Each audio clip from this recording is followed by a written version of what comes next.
Hello বন্ধুরা, সবাই কেমন আছো? আশা রাখি সবাই ভালো আছো, সুস্থ আছো।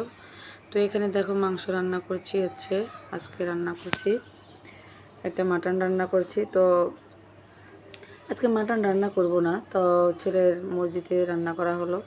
তো কিন্তু রান্না করে কি লাভ, মনে করি যে ওই তো ঠিক মতো খেতে পারলো না, কারণ ওর একটু পেটের সমস্যা হয়েছে আর কি।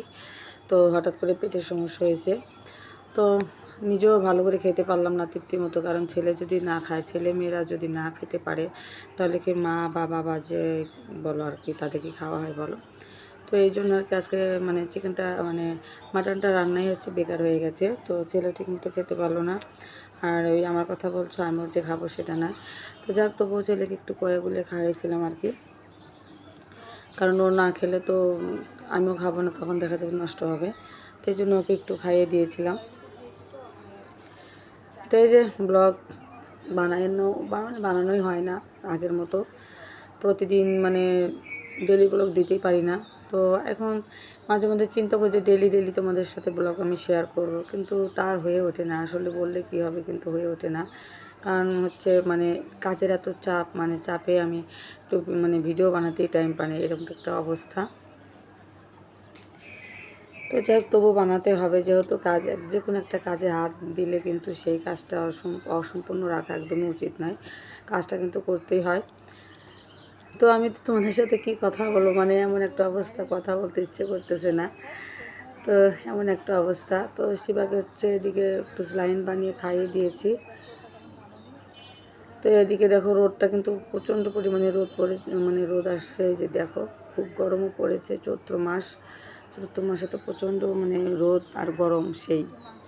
তো চৈত্র মাসে আমার বাবার বাড়িতে মেলা হয়। সেই বিয়ের পর থেকে একটা মেলা দেখেছি কিনা সন্দেহ। তো সেই মেলাটা কিন্তু আমি খুবই মিস করি, কারণ ছোটোবেলায় মেলাতে আমরা যে কতবার সকাল থেকে এই মেলাতে যাইতাম, আবার পরের দিনে সেই মেলাতে যাইতাম আর কি।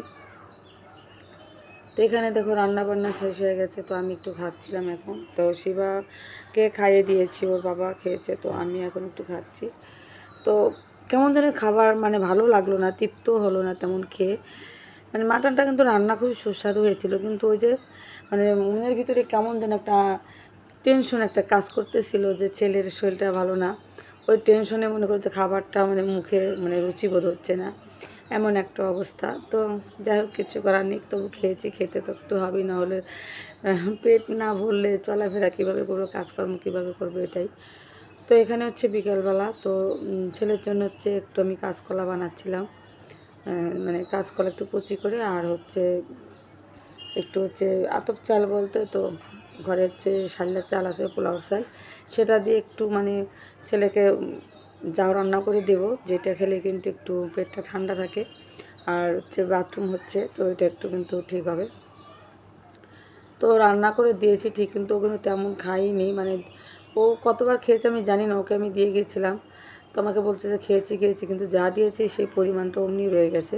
তো আমি কয় বলে 3-4 চামচ খাইয়েছিলাম, 4 চামচ মনে হবে না, এরকম খাইয়েছিলাম। তো বাচ্চারা তো এমনই, স্বাদের জিনিসটা খুব পছন্দ করে, খায়।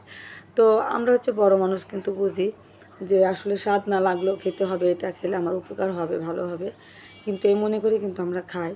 কিন্তু ছেলেবেলে তো এটা মনে করে না, ভাবে যে এটা ভালো লাগছে না, এটা কেন খাবো না, এরকম।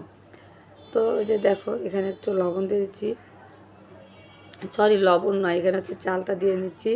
আর কাঁচকলাটা দেখতেই পাচ্ছ, কাঁচকলাটা একটু কুচিয়ে নিয়েছি, কুচিয়ে বলতে কুচি করে নিয়েছি আর কি। তো চাল আর কাঁচকলা একসাথে ধুচ্ছি, আর সাথে 2টো কাঁচা লঙ্কা দিয়েছি। আমার ছেলে আবার খুব ঝাল পছন্দ করে, তো একটু ঝাল ঝাল হলে কিন্তু খেতেও ভালো লাগবে, আর ও পছন্দ মতো একটু খাবে আর কি।